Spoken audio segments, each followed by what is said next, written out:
பாப்பா அப்படி பாக்குற? கொஞ்ச நேரத்துக்கு முன்னாடி வெளியே ஏதோ சத்தம் கிடைச்சுன்னு கேக்குறியா? உன் அப்பா தான் கத்திட்டு இருந்தாரு. உன்கிட்டதான் முன்னாடியே சொல்லிருக்கேனே, இந்த ஊர்லயே பெரிய டாக்டர்னு. இன்னைக்கு நீ உயிரோட இருக்கேன்னா அதுக்கு அவர் தான் காரணம். அவரு மட்டும் உனக்கு ஹார்ட் ஆபரேஷன் பண்ணலனா உனக்கு என்ன ஆயிருக்கும்னு என்னால நினைச்சு கூட பார்க்க முடியல. அப்புறம் ஏன் அவளை கோவமா திட்டினாருன்னு கேக்குறியா? என்ன பண்றது பாப்பா, எவ்வளவு பெரிய ஆளா இருந்தாலும் டாக்டருக்கே படிச்சிருந்தாலும் சில நேரம் தப்பு பண்ணிடுறாங்க. சந்தேகங்கிற பேய் உங்க அப்பா மனசை பிடிச்சி ஆட்டுது. அந்த சந்தேகம் மட்டும் இல்லைன்னா அவரு ரொம்ப நல்ல மனுஷன். அப்படிப்பட்ட அன்பான ஒருத்தரை நீ பார்க்கவே முடியாது. இந்நேரம் உன்னெல்லாம் தலையில தூக்கி வச்சு கொண்டாடி இருப்பாரு.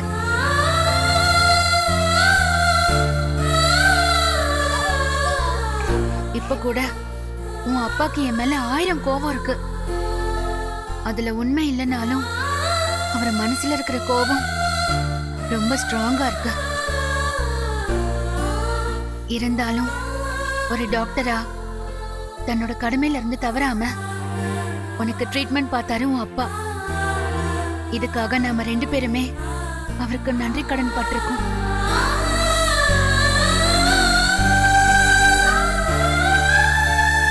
ஆனா உன் அப்பாவே உன் பிறப்பை பத்தி சந்தேகப்படுறாரு.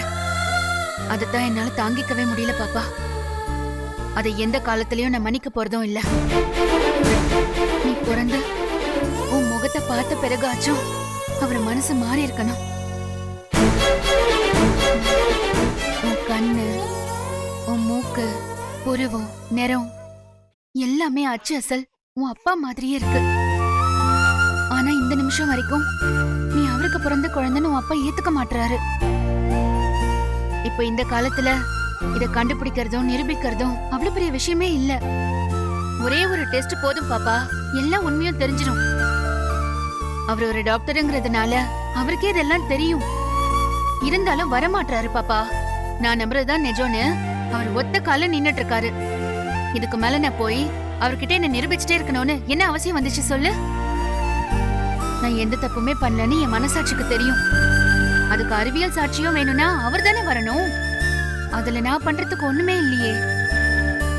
ஆனா இது எல்லாத்தையும் சாமி பாத்துக்கிட்டு தானே இருக்கு. அதனாலதான் உனக்கு பேர் வச்சு தொட்டில போடும்போது கூட உன் அப்பாவை சாமி எப்படியோ கோயிலுக்கு கூட்டிட்டு வந்து சேர்த்துருச்சு. உன் அப்பா வந்ததோட மட்டும் இல்ல, அவர் கையாலே அச்சதை போட வச்சு தொட்டில ஆட்ட வச்சு முழுசா உன் அப்பாவோட ஆசீர்வாதம் சாமி அன்னைக்கு உனக்கு கிடைக்க வச்சிருச்சு. நிஜமாவே எனக்கு அன்னைக்கு ரொம்ப சந்தோஷமா இருந்துச்சு பாப்பா.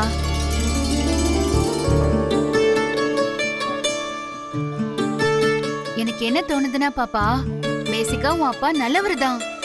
ஆனா அவர் இவ்ளோ தூரம் பிடிவாதமா என் மேல சந்தேகப்பட்டு விடாப்பிடியா நிக்கிறாருன்னா யாரோ அவர் மனச அவ்ளோ ஸ்ட்ராங்கா நம்ப வச்சிருக்கணும். இதுல பாதி வேலை வெண்பா செஞ்சது. வெண்பா யாருன்னு கேக்குறியா? அவ உன் அப்பா கூட படிச்ச டாக்டர். உன் அப்பாவை கல்யாணம் பண்ணிக்க ஆசைப்பட்டு என்ன ஆளை வச்சு கொலை செய்ய பார்த்தவ. பார்த்தா ரொம்ப நல்லவ மாதிரி தான் இருப்பா. ஆனா உடம்பு பூரா விஷம். நீ என் வயித்துல இருக்கும்போது நம்ம 2 பேரையும் சேர்த்து கொலை செய்ய பார்த்தவ அவ. அவதான் இப்போ அப்பாவை கல்யாணம் பண்ணிக்க அலையறா. அன்னைக்கு கூட கோயில பார்த்து என்கிட்ட நல்ல அற வாங்கிட்டு தான் போனா. இருந்தாலும் அவெல்லாம் திருந்தவே மாட்டா பாப்பா. அப்படிப்பட்ட அசிங்கமான ஒருத்திக்கு உன் அப்பா கூட அப்படி என்ன ஃப்ரெண்ட்ஷிப்னு எனக்கு தெரியல. உன் அப்பாவை முக்கால்வாசி கெடுக்கிறதே அவ்வளவுதான் இருக்கும். ஓ, என்னடா இவ நம்ம அப்பாவை பத்தி இப்படி பேசுறாளேன்னு நினைக்காத. வளர்ந்து பெரியவளானதுக்கு அப்புறம் உனக்கே எல்லாம் தெரியும்.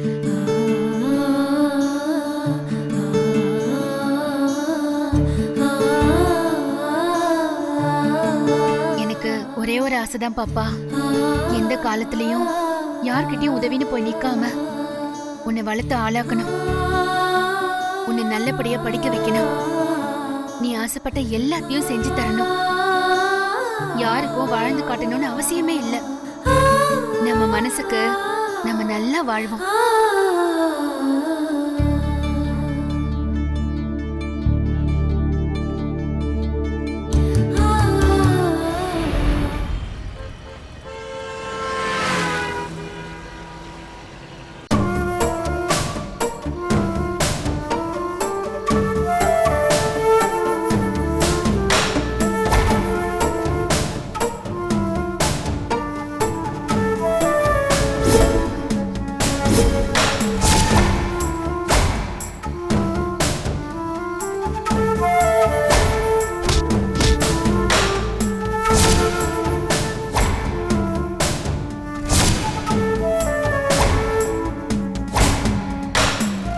எப்படி ஒரு நம்பிக்கை துரோகம்!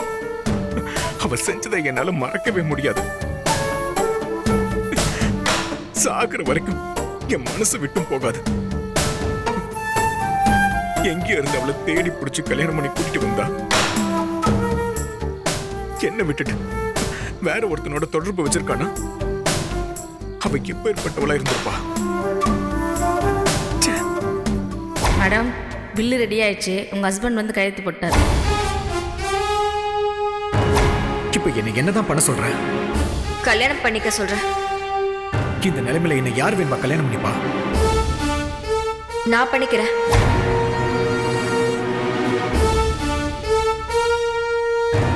நாளைக்கு நான் வெண்பாவை கல்யாணம் பண்ணிக்க போறேன்.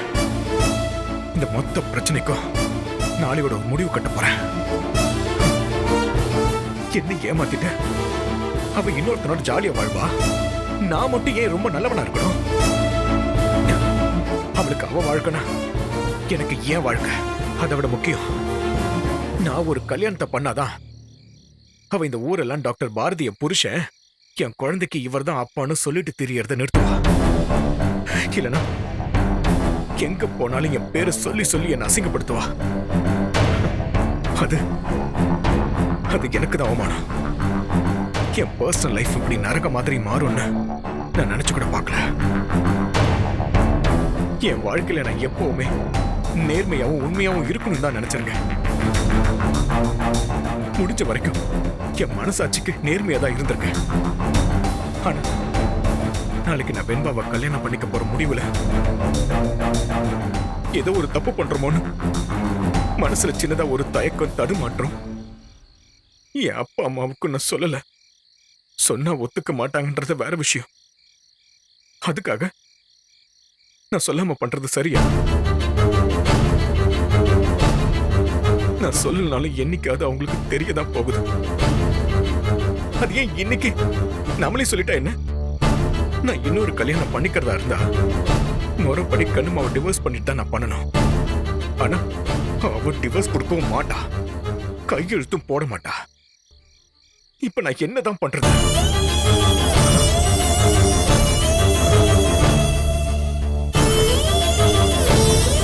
கோர்ட்ல கேஸ் போட்டு அலையணுமா? இல்ல என் வாழ்க்கை ஏன் முடிவுன்னு பார்த்துட்டு போயிட்டே இருக்கணுமா?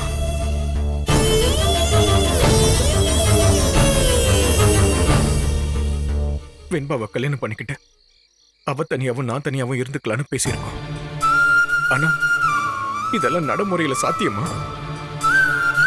ஒரு தடவை தாலி கட்டிட்டா அவ என் மனைவின்னு ஆயிடும்.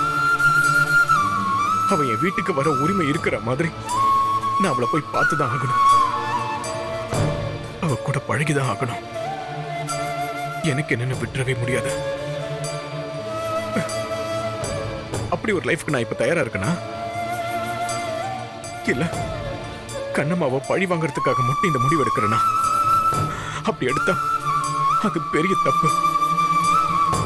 ஏன்னா கண்ணம்மாவை பழி வாங்க இன்னொரு பொண்ணோட வாழ்க்கையை கெடுத்த மாதிரி ஆயிடக்கூடாது. இப்ப என்ன பண்றது?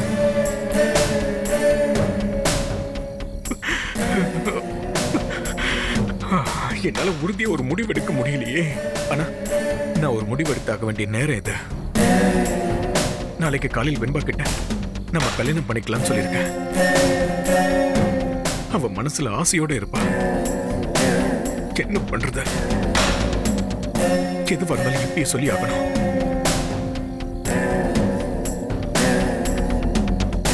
என்னோட க்ளோஸ் ஃப்ரெண்ட் நீ. உன்னோட மனக்கவலை தீரணும். அதுக்கு கல்யாணம் தான் மருந்துனா உன்னை கல்யாணம் பண்ணிக்க நான் ரெடியா இருக்கேன்.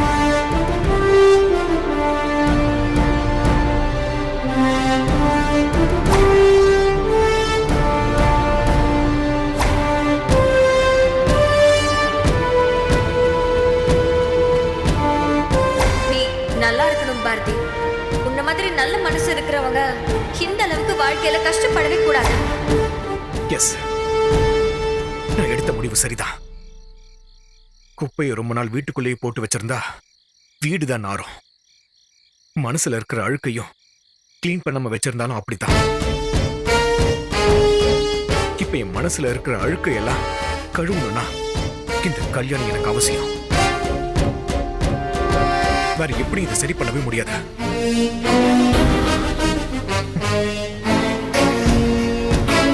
இன்னும் எத்தனை மாசத்துக்கு, எத்தனை வருஷத்துக்கு இப்படி போட்டு இழுத்துட்டு இருக்க முடியும்? அதிரடியா ஒரு கல்யாணத்தை பண்ணிக்கிட்டாதான் ஒரு வாரத்துக்கு சண்டை போடுவாங்க. அப்புறம் எண்டுல ஒரு முடிவு எடுத்துதான் ஆகணும். பாத்துக்கலாம்.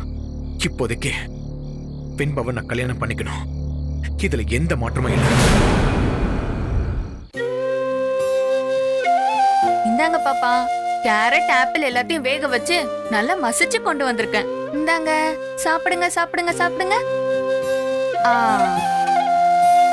ஹேமா, ஏன் துப்பிட்டு இருக்க? டேஸ்ட் பிடிக்கலையா உனக்கு? சரி, பால் பவுடர் கலந்து தரேன், குடிக்கிறியா?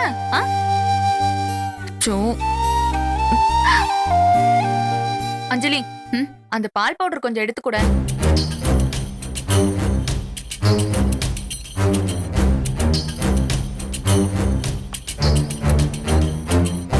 ஏய், பால் பவுடர் எடு அஞ்சலி. இனிமே இந்த வேலையெல்லாம் என்கிட்ட சொல்ற வேலை வச்சுக்காத அறிவு. அஞ்சலி, குழந்தைக்கு ஒரு சின்ன வேலை செய்யறதுல என்ன ஆயிட போகுது? எனக்கு ஒன்றும் வரல. நான் ஒழுங்கா குழந்தைய பாத்துக்க மாட்டேன், நீ தான் பாத்துக்குவேன்னு சொல்லி தானே அத்தை குழந்தை பொறுப்பெல்லாம் உன்கிட்ட ஒப்படைச்சிட்டு போயிருக்காங்க. அப்புறம் இதுக்கு என்ன பால் பவுடர் எடுக்க சொல்ற? அப்புறம் இதெல்லாம் எக்ஸ்பயர் ஆயிருந்தாலோ இல்ல வேற பிரச்சனை இருந்தாலோ அஞ்சலி தான் எடுத்து கொடுத்தான்னு சொல்லிடுவேன். அப்புறம் எல்லா தப்பும் என் தலையில வந்து விடியும். ஏற்கனவே எனக்கு இந்த வீட்ல ரொம்ப நல்ல பேரு, இதுவும் சேர்ந்தா சுத்தம்.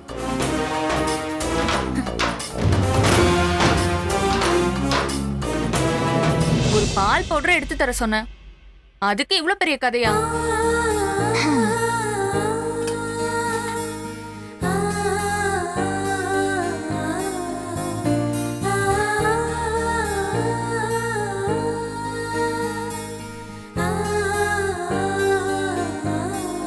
குட்டி, பால் பவுடர் கூட கலந்து கொடுத்து எப்படி உன்னை ஏமாத்தின பாத்தியா?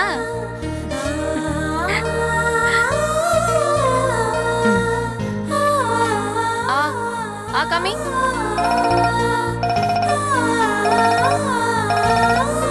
சித்தி. ஹலோ சித்தி. என்ன அறிவு? குட்டி ஹேமா என்ன பண்றா? அவளா சித்தி, இதோ இப்பதான் ஆப்பிளும் கேரட்டையும் வேக வச்சு மசிச்சு பால் பவுடரோட சேர்த்து கொடுத்துட்டு இருக்கேன். சாப்பிடுறாளா? பால் பவுடரோட சேர்த்து கொடுத்தா சாப்பிடுறா சித்தி. சரிம்மா, நல்லா பாத்துக்கோ என்ன. ஆமா, பாரதி எங்க இருக்கா? அவன் காலையிலேயே வெளியில போனது, இன்னும் வரலையே சித்தி. இன்னும் வரலையா? நேத்து நாங்க கிளம்பும் போது கூட 2 மணி நேரம் சின்னதா ஒரு வேலை இருக்குன்னு சொன்னா போன உடனே வந்துருவேன்னு சொன்னானே. தெரியல சித்தி, ஆனா அவன் இன்னும் வரல.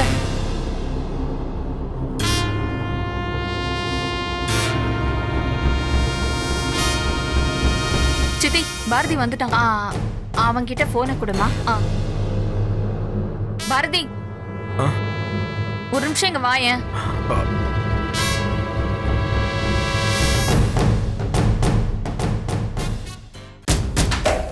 என்ன அறிவு?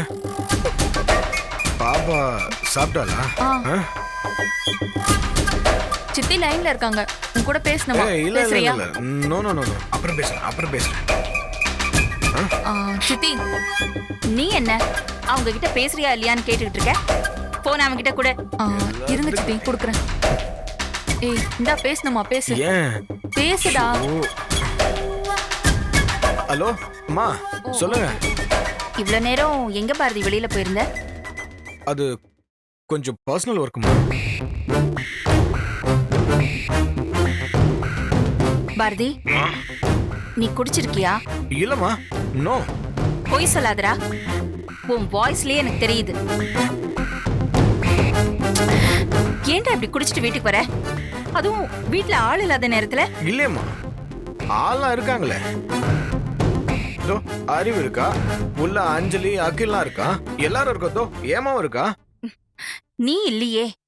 நீ எங்கடா போன? உன்னை நம்பி பாப்பாவை விட்டுட்டு போனா நீ இப்படிதான் குடிச்சிட்டு ஊரை சுத்திட்டு வருவியா? ஆமா, இப்ப எதுக்கு நீ குடிச்ச? உனக்கு என்ன பிரச்சனை? மா ஒண்ணு இல்லம்மா, அதெல்லாம் ஒண்ணுமே இல்ல. ஒண்ணு இல்லனா பின்ன எதுக்குடா குடிச்ச? இதுக்கு முன்னாடி நீ எப்பெல்லாம் குடிச்சிட்டு தெரிஞ்சியோ அப்பெல்லாம் நீ பெரிய தப்பு பண்ணிருக்க. எனக்கு இப்போ ரொம்ப பயமா இருக்கு பாரதி. மா அதெல்லாம் ஒண்ணு இல்லம்மா. சரி, ஆமா, நீங்க அகமதாபாத்ல இருந்து எப்போ வரீங்க? அது அகமதாபாத் இல்லடா, ஹைதராபாத். சரி, அங்க இருந்து தான் எப்போ வரீங்க? நீ பண்றதெல்லாம் பார்த்தா இப்ப உடனே கிளம்பி வரணும்னு தோணுது. நோமா, நான் எதுவுமே பண்ணல. நான் நல்லா இருக்கேன். இன்னும் சொல்ல போனா இங்க எல்லாருமே நல்லா இருக்கும். நான், Ariyumani, Hema, everyone is fine here. நீங்க என்ன பண்ணுங்க, பொறுமையா வாங்க.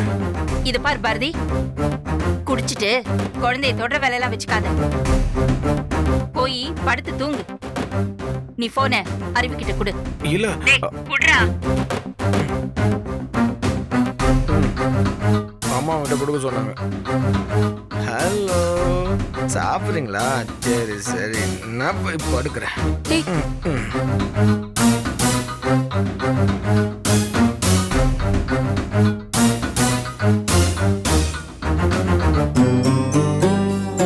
சித்தி, அவன் குடிச்சிருக்கான்ல?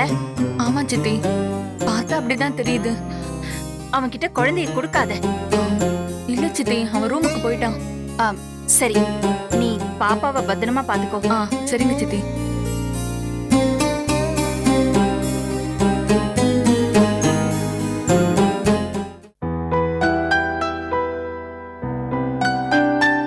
கண்ணம்மா, பாப்பா இப்ப எப்படி இருக்கா?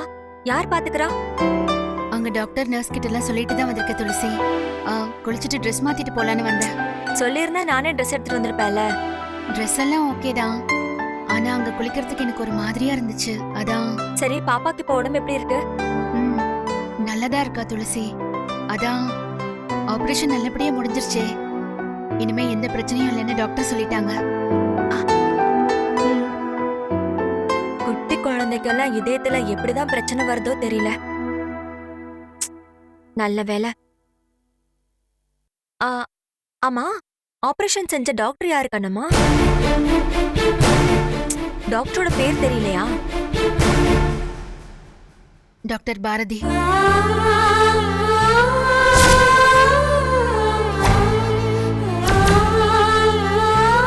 உங்க ஹஸ்பண்ட் பாரதியா? அவரா சர்ஜரி பண்ணாரு? உங்களுக்கு பிரசவம் பார்க்க எந்த டாக்டரும் இல்லாம நீங்க உயிருக்கு போராடினப்போ கடவுள் மாதிரி வந்து பிரசவம் பார்த்த டாக்டர் கூட உங்க புருஷன் தான். உங்க குழந்தை இந்த உலகத்துக்கு கொண்டு வந்தது அவர்தான் கண்ணம்மா. இன்னைக்கு திரும்பவும் உங்க பொண்ணுக்கு ஒரு ஆபத்து வரும்போது அவர்தான் வந்து ஆபரேஷன் பண்ணிருக்காரு.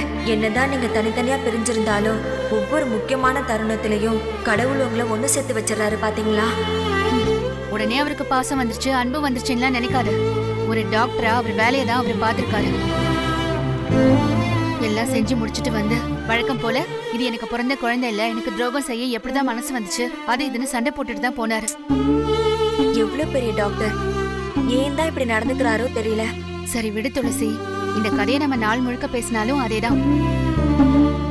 டைம் ஆச்சு, நான் போய் குளிச்சுட்டு கிளம்பணும்.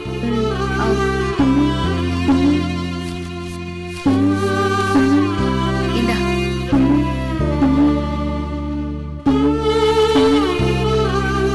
நான் தையல் வேலைக்கு போன இடத்துல இன்னைக்குதான் சம்பளம் போட்டாங்க. இதுல மொத்தம் 5000 இருக்கு. என் கணக்குப்படி உனக்கு இன்னும் 32,000 ரூபாய் தரணும். என்ன கண்ணம்மா இது? இதுக்கு இப்ப என்ன அவசியம்? நான் தான் என்னோட சொந்த விருப்பத்துல தான் பண்றேன்னு சொல்லிட்டேன்ல. உங்க அத்தை கிட்ட இருந்து ஒரு பைசா கூட வாங்கலன்னு உங்க அத்தையா அன்னைக்கு சத்தியம் பண்ணாங்களே. இருக்கட்டும் துளசி, இது ஏன் திருப்திக்கு நான் ஏன் காசுல தான் வாழ்ந்துட்டு இருக்கேங்கிற ஒரு நம்பிக்கைக்காக கொடுக்கறேன்னு வச்சுக்கோயேன். யாருன்னே தெரியாத எனக்கு நீ இவ்ளோ தூரம் இடம் கொடுத்து ஆதரவு தரதே பெரிய விஷயம். இதுக்கு மேல உனக்கு செலவு வைக்கிறது நியாயமே இல்ல. முன்னாடி நான் வேலைக்கு போகாதப்போ நீ செலவு பண்ண, இப்பதான் நான் வேலைக்கு போக ஆரம்பிச்சிட்டேனே. இன்னைக்கு நான் சம்பாதிக்கும் போது அதை திருப்பி கொடுக்கறது தானே முறை. இந்தா துளசி, வாங்கிக்கோ. கண்ணம்மா வேண்டாம் கண்ணம்மா. குடி துளசி. கண்ணம்மா இந்தா. ஏன் கண்ணம்மா இவ்ளோ பிடிவாதமா இருக்கீங்க? இதுக்கு பேரு பிடிவாதம் இல்ல துளசி, சுயமரியாதை.